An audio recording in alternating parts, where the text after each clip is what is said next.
Blackwashing adalah satu istilah yang sekarang lagi ramai banget diomongin sama orang-orang di internet, khususnya orang-orang di Twitter. Nah, sebelum mulai dan sebelum gue jelasin kenapa permasalahannya, biar gue kasih tau dulu istilah dari blackwashing itu sendiri.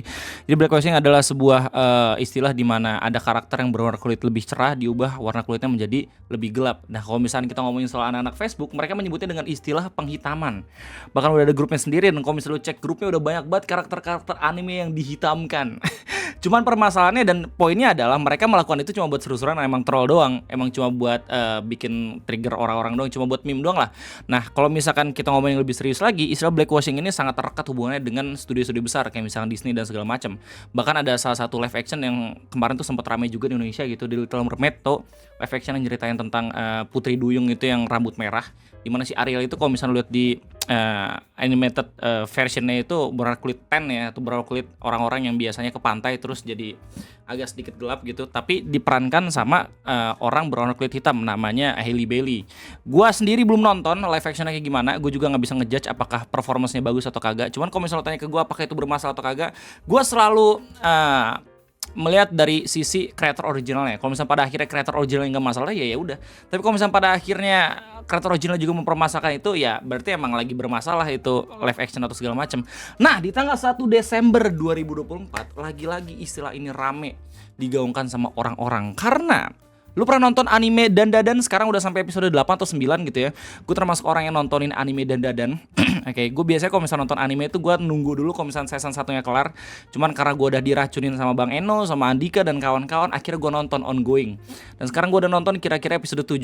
Menurut gue ini salah satu anime terbaik yang pernah gue tonton di tahun 2024. Kenapa? Karena ceritanya yang fresh banget. Kalau misalnya ini kita bandingin sama anime animation yang lainnya, menurut gue mereka bener-bener berhasil banget buat bikin jalan cerita yang enak banget buat dilihat, yang emang berbeda sama anime-anime yang lain atau manga-manga yang lain. Yang gue suka di sini adalah kebanyakan kalau misalnya kita lihat anime shonen dan ada bumbu-bumbu romance-nya tuh kan kayak cringe banget buat dilihat gitu ya. Tapi di Dandadan ini kita benar-benar bisa masuk ke dalam lubang di mana si Momo dan juga si Okarun tuh bener sebenarnya sama-sama suka, tapi kayak masih nggak tahu gitu perasaannya tuh beneran sama atau kagak, dan emang lucu buat dilihat kayak gitu.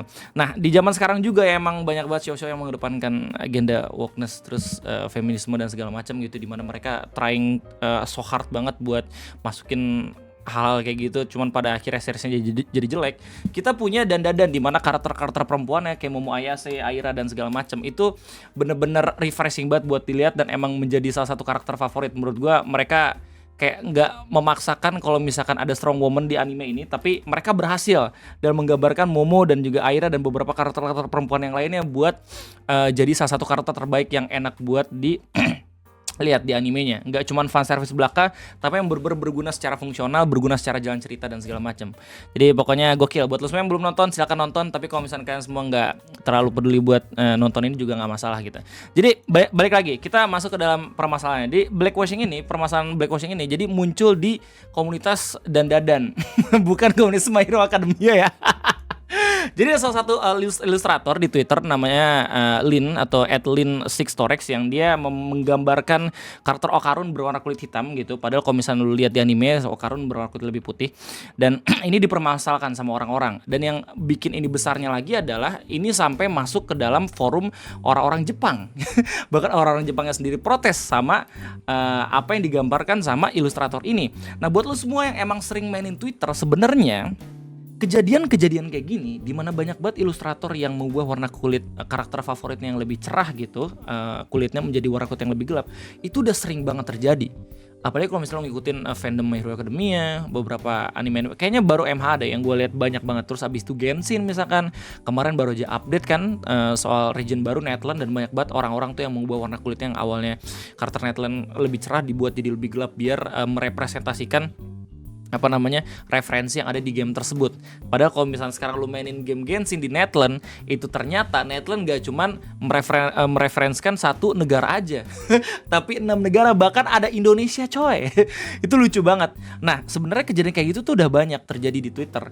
Cuman yang bermasalahnya adalah kalau misalkan ada ilustrator yang emang kebetulan dia suka karakter tertentu gitu dengan warna kulit yang lebih gelap, terus secara nggak sengaja dia menggambarkan warna kulitnya lebih terang dikit gitu, entah itu dari kesalahan shading atau emang pengen pewarnaan pencahayaannya aja kayak gitu, itu malah dipermasalahkan anjir, malah dibilang rasis dan segala macem gitu. Kalau misalkan emang pada akhirnya ada orang yang buat warna kulit dari cerah ke gelap dibilang fix, oh ini bener-bener karakter yang bagus dan segala macam, yang pada akhirnya kita bisa merepresentasikan budaya kita. Tapi kalau misalnya ada orang yang melakukan hal yang sebaliknya, itu malah dipermasalahkan, dan itu dilihat ternyata sama orang-orang Jepang yang kayak udah dipupuk udah memupuk lama gitu, sampai puncaknya mungkin ada di sini kayak gitu.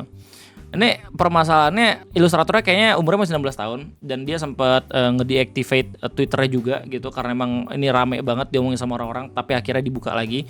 Dan kalau misalnya lu lihat di beberapa reply and engagement-nya, banyak banget orang-orang Jepang yang juga bersuara dan juga ngasih pendapatnya di Twitter. Kayak misalkan @IEM_HW gini yang dia bilang, "Yo, I'm Japanese, stop making Asian character black, we're not Disney character." Mereka juga paham istilah blackwashing dan segala macam ini.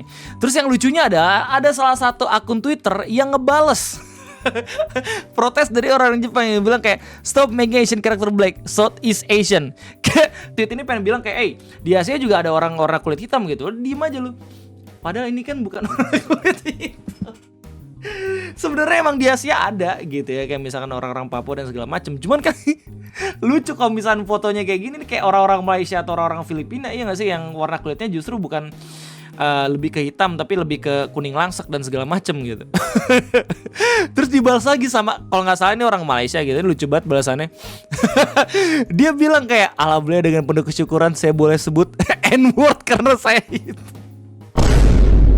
Ini makin ramai lagi, jadi kemana-mana permasalahannya. Dan ini bukan satu atau dua tweet doang ya. Jadi banyak banget orang-orang Jepang yang pada akhirnya protes keras dengan apa yang dilakuin sama orang-orang di Western gitu, dengan menghitamkan beberapa karakter-karakter yang ada di anime gitu, yang seolah-olah mereka kayak ngedisrespect original materialsnya atau original resource-nya gitu. Gue nggak tahu bagaimana tanggapan dari autornya kayak gimana, yang Dan MH atau segala macam. Cuman gue yakin mereka sendiri ya, karena emang orang-orang Jepang itu polite, orang-orang Jepang itu ramah dan gak enakan sama orang. Kayaknya akan lebih baik kalau misalkan autornya gitu ya menghindari permasalahan kayak gini. Nanti kalau misalkan mereka pada akhirnya berpendapat, bisa bakal makin gede lagi gitu masalahnya, iya nggak sih? Jadi emang lebih bijak kalau misalnya mereka kayak tahu tapi emang lebih baik diem aja gitu, biarkan forum sendiri gitu yang menyelesaikan permasalahannya.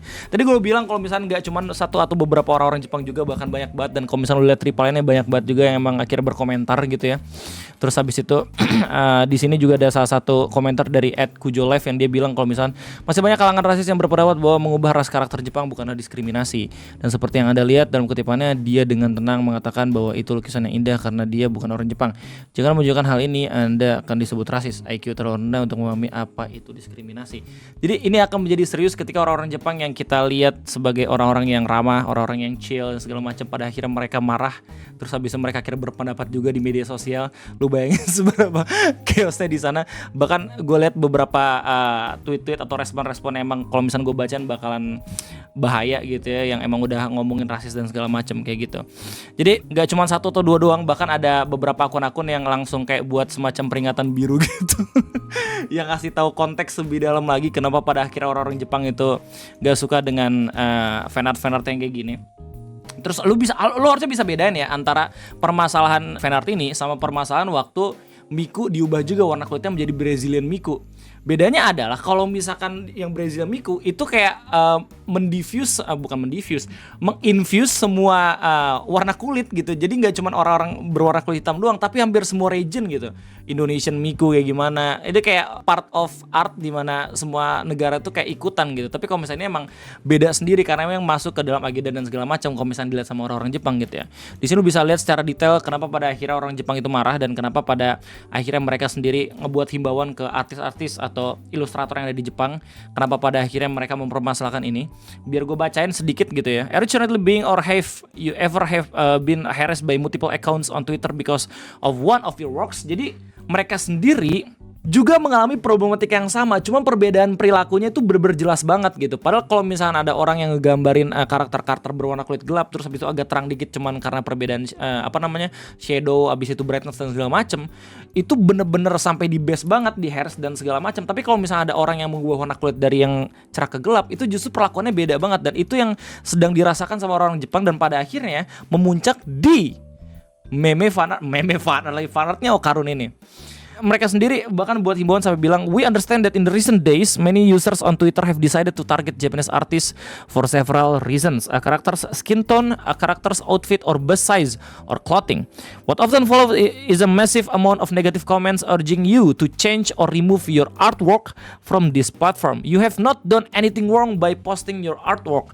Your creative vision has merely attracted the attention of some bad actors on this platform, who will seek to silence you because your creative vision does not agree with their standards. Please understand, you are not at fault. The problem lies solely in the minds of these users. You have not violated any laws, Twitter laws, or any unspoken rules. Your freedom of expression is important. We realize that Japanese culture appreciates criticism and negative feedback different from that of many other nations. But it is important that you understand your individual rights as a creator. Jadi di kalimat terakhir juga lu bisa tahu gitu ya, kalau misalnya mereka nggak mempermasalahkan kejadian di mana Miku diubah gitu warna kulitnya, karena emang pada akhirnya itu kebebasan berekspresi dari banyak banget negara-negara gitu. Tapi kalau misalnya istilah-istilah yang meme Okarun jadi warna kulit lebih gelap gini, itu adalah perlakuan yang berbeda. Bahkan mereka sendiri ngasih tahu gitu kayak ciri-ciri akun-akun yang pada akhirnya membuat lu jadi bisa kena mental breakdown gitu, atau sering banget ngekomentarin hal yang negatif ke fan art lu gitu, atau art lu gitu. Terus bahkan mereka masih tetap polite gitu ya, mereka masih tetap berprasangka baik ke orang-orang di luar gitu. Kalau misalnya nggak semuanya orang-orang luar atau western itu punya pendapat yang sama, mereka juga masih banyak yang baik, dan mereka juga masih ada yang menghargai karya-karya lu gitu sebagai artis. Jadi ini rame banget. Nah, apakah ini udah kelar? Belum. Ini jadi makin ramai lagi ketika salah satu voice actor dari Okarun itu sendiri yang di luar negeri gitu ya, bukan dubber original yang Jepangnya sendiri, itu pada akhirnya mengakui kalau misalkan gambar ini keren, fanartnya keren, dan terus dibuat PP atau foto profil buat Twitternya. Itu jadi makin ramai lagi. Wah, langsung tuh, karena semua orang-orang ngeliat gitu ya. Terus habis itu akhirnya dia debat. Terus di akhir story-nya, voice actor tersebut mendeactivate akunnya sendiri karena emang udah banyak banget komentar-komentar negatif yang pada akhirnya bertentangan dengan pendapatnya yang bilang kalau misalkan fan artnya itu bagus gitu. Dia sendiri bilang, I deactivate my Twitter so the racists have nothing to interact with. Don't worry guys, I'm fine.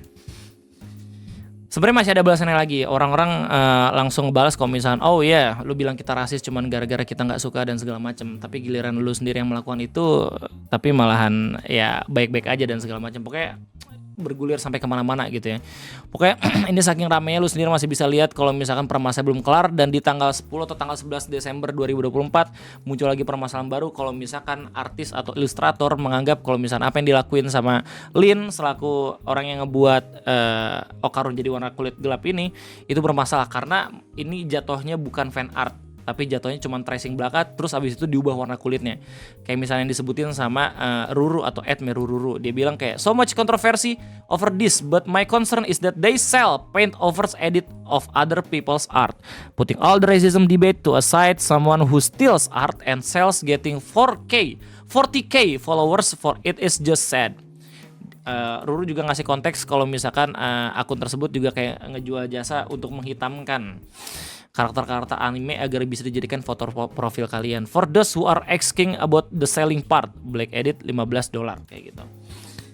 Gimana tanggapan lu soal permasalahan ini? Silahkan terus di kolom komentar. Kalau misalnya lu tanya ke gue tanggapannya kayak gimana, tetap aja gue bakal coba buat stand ke original creator ya. Kalau misalnya pada akhir original creatornya itu mempermasalahkan, ya berarti emang itu bermasalah. Tapi kalau misalnya pada akhirnya original creator itu diem aja dan justru setuju sama inklusivitas kayak gini, ya nggak masalah sebenarnya. Cuman gue paham bagaimana orang-orang Jepang, bagaimana orang-orang yang mempermasalahkan kejadian-kejadian kayak gini gitu. Soalnya gue pun sendiri melihat kalau misalnya emang ada perbedaan perilaku ketika emang ada orang yang mengubah warna kulit dari gelap ke terang sama orang yang mengubah warna kulit dari terang ke gelap.